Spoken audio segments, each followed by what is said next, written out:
رب هذه الدعوة التامة والصلاة القائمة آت محمدا الوسيلة والفضيلة والدرجة الرفيعة وابعثه مقاما محمودا الذي وعدته إنك لا تخلف الميعاد.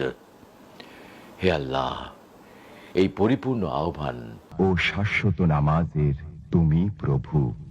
হযরত মুহাম্মদ সাল্লাল্লাহু আলাইহি ওয়াসাল্লামকে দান করো সর্বোচ্চ সম্মানিত স্থান, সুমহান মর্যাদা, এবং বেহেশতের প্রশংসিত স্থানে তুমি তাকে অধিষ্ঠিত করো।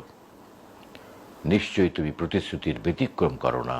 বিজ্ঞাপনে কণ্ঠ দিয়ে আমি লাখের উপরে ডকুমেন্টারি করেছি এবং এটা আমার অভিজ্ঞতা, পাশাপাশি আবৃত্তি। তোমার ছবিটা দেখতে দেখতে ঘুমিয়ে পড়ি মা। অনেক দিন ঘুম হয় না, কাজের চাপে, সংসারের এটা সেটা করতে করতে কখন যে সময় চলে যায় টেরও পাই না। আমি সরকারি চাকরি ছেড়ে দিয়েছি কোনো ঘুষ খাবো না বলে। আমি আমার জীবনের শ্রেষ্ঠ কাজ যদি বলি, পবিত্র কোরআনের 30 পারা কোরআনের তর্জমা আমি করেছি। এটা এখান থেকে ওই সেই 80 দশকে, যতদিন আল্লাহ হায়াত রেখেছেন আমি আল্লাহর পথে থাকতে চাই। আমি অন্যায়কে প্রশ্রয় দিতে চাই না কখনো। বহু মানুষ আমাকে ভালোবাসে, বহু মানুষ আমাকে শ্রদ্ধা করে, আমি তাদের কাছে সত্যি কৃতজ্ঞ। আমি আল্লাহর কাছে শুকর করি, কৃতজ্ঞ আমি। দর্শক, আমার সঙ্গে রয়েছেন একজন গুণী মানুষ, সৈয়দ ইসমত তোহা।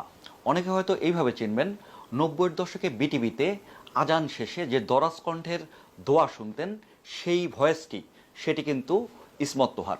ভাই কেমন আছেন? আলহামদুলিল্লাহ ভালো আছি এবং আমি সবসময় ভালো থাকার চেষ্টা করি। আপনার বর্তমান যে অবস্থা, যে কর্মব্যস্ততা, যদি একটু সেটি নিয়ে বলেন। আমি তো কাজ করছি এখানে, মিডিয়াতে কাজ করি 55 বছর। 1970 থেকে আমার শুরু। আমার বাড়ি খুলনাতে, খুলনার বেতার থেকে আমার শুরু। কিন্তু আমার অনুশীলনটা চলেছে যখন আমি ক্লাস 3-4 পড়ি, তখন থেকে। আমার কিন্তু কোনো ওস্তাদ ছিল না, নাইও, এবং কাউকে ফলো করতাম। একটা মানুষ যখন কোনো আর্টিস্ট হতে চায় বা যে কোনো জিনিস হতে গেলে তাকে কিন্তু কাউকে অনুসরণ করতে হয়, কারোর অনুপ্রেরণা লাগে। তো আমারও এরকম ছিল, কিন্তু সেটা তাকে আমি কখনো চোখে দেখিনি।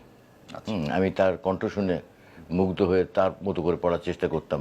তখন আকাশবাণী থেকে খবর পড়তেন দেবদুলাল বন্দ্যোপাধ্যায়, বিজন বোস, নীলিমা সান্যাল, এনারা খবর পড়তেন, বিখ্যাত নিউজ রিডার। তো জীবন বোসের খবরটা আমার কাছে খুব আকর্ষণীয় মনে হতো। আমাকে ওনার কণ্ঠ আমাকে অনুপ্রাণিত করেছে এবং আমি তার মতো করে পড়ার চেষ্টা করতাম। আমি বুঝতাম না যে এত সুন্দর কণ্ঠ কোথা থেকে কীভাবে, রেডিও থেকে কীভাবে আসে কত কণ্ঠগুলো।